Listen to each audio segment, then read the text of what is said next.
வணக்கம் ஃப்ரெண்ட்ஸ். இன்றைக்கி நம்ம வீட்டில் ரொம்ப சுவையாக ஹோட்டல் ஸ்டைலில் இருக்க குருமா தான் பார்க்க போகிறோம். ஆனால் ஹோட்டலில் இருக்க குருமா சப்பாத்தி பூரிக்கு தான் நல்லாயிருக்கும். இந்த குருமா வந்து பார்த்திங்கன்னா சாப்பாடோட பிசைஞ்சு சாப்பிட்டா கூட ரொம்ப சூப்பர் அல்டிமேட்டாக இருக்கும். சப்பாத்தி பூரிக்கு அதை விட அல்டிமேட்டாக இருக்கும்.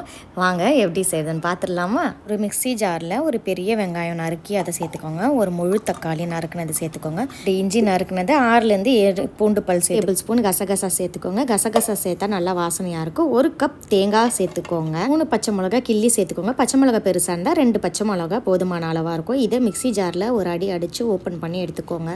இதுதான் நம்ம மசாலா, இந்த பேஸ்ட்டை யூஸ் பண்ண போகிறோம். இப்போ அடுப்பை பற்ற வச்சு கடாய் வச்சுக்கோங்க.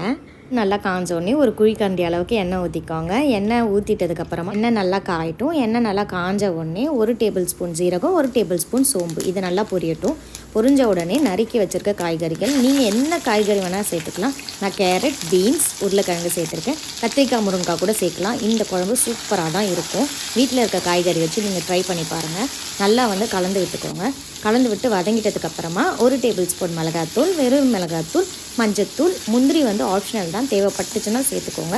இல்லைனா வீட்டில் இருந்தால் சேர்த்துக்கோங்க. இல்லைனாலும் குழம்பு நல்லா டேஸ்ட்டாக தான் இருக்கும். நல்லா கலந்து விட்டுக்கோங்க. ஒரு 3 நிமிஷம் கலந்து விட்டதுக்கப்புறம் அரைச்ச மசாலா விழுதை இதுக்குள்ளே சேர்த்துக்கோங்க. சேர்த்துட்டு நல்லா கலந்து விடணும். ஸ்டவ் பார்த்திங்கன்னா சிம்லேயே வச்சுக்கோங்க. சிம்மில் வச்சு கிளறும் போது அடி பிடிக்காமல் இருக்கும். இன்னொன்று குழம்புல அந்த சாறு எசன்ஸ் எல்லாம் நல்லா இஞ்சி பூண்டு தக்காளி வெங்காயம் எல்லாம் நல்லா வதங்கணும். அதனால் அடுப்பை குறைச்சி வச்சு நல்லா ஒரு 5 நிமிஷம் கிளறி டேபிள் ஸ்பூன் உப்பு சேர்த்துக்கோங்க. உப்பு சேர்த்து நல்லா கலந்து விட்டுக்கோங்க. நல்லா கலந்து விடும் போதே நல்லா கிச்சன் ஃபுல்லாக வீடு ஃபுல்லாக கமன்னு வாசனையாக இருக்கும். ஸோ கலந்து விட்டதுக்கப்புறமா நீங்கள் 3 கிளாஸ் அளவுக்கு தண்ணி சேர்த்துக்கலாம். இந்த காய் முழுகிறத விட இன்னும் கொஞ்சம் 1 மடங்கு அளவு தண்ணி, இதுதான் கரெக்டான அளவு. நான் ஜாரை இந்த மாதிரி ஜார்லேயே அலசி அந்த தண்ணியை ஊற்றிக்கிட்டேன்.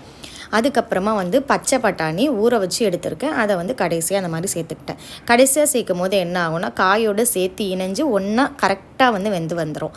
அதனால தான் நான் கடைசியாக சேர்த்துருக்கேன். மூடி போட்டு கரெக்டாக ஒரு 20 நிமிஷம் வேக வச்சிடலாம். 20 நிமிஷம் கழித்து ஓப்பன் பண்ணி பார்த்தா எண்ணெய் பிரிஞ்சு சூப்பராக குழம்பு ரெடி ஆகிடுச்சு. இதுக்கு மேலே கொத்தமல்லி கருவேப்பிலை தூவி விட்டுக்கோங்க. தூவி விட்டு கலந்து சுட சுட சாப்பாடோடு ஊற்றி சாப்பிடுங்க. செம்ம டேஸ்ட்டாக இருக்கும். நைட்டுக்கு அப்படியே சப்பாத்திக்கு வச்சு சாப்பிடுங்க. நீங்கள் காலையிலே பண்ணுற மாதிரி இருந்தால் காலையில் இட்லி கூட ஊற்றி சாப்பிடுங்க. ஒரே குழம்புல சிம்பிளாக எல்லா வேலையும் முடிஞ்சிடும். இது மட்டும் நிஜம். நீங்கள் காலையில் சாப்பிட்டிங்கன்னா இட்லிக்கே காலி ஆகிடும். மதியானம் சாப்பாடுக்கு சாப்பிட்டிங்கன்னா சாப்பாடுக்குமே காலி ஆகிடும். கொஞ்சம் நைட்டு இருந்தால் சப்பாத்திக்கு வரும். குழம்பு சட்டியில் ஒரு சொட்டு கூட மிஞ்சாது. அதுக்கு நான் கேரண்டி. கண்டிப்பாக ட்ரை பண்ணி பார்த்துட்டு எனக்கு கமெண்ட்ஸ் பண்ணுங்கள். பை.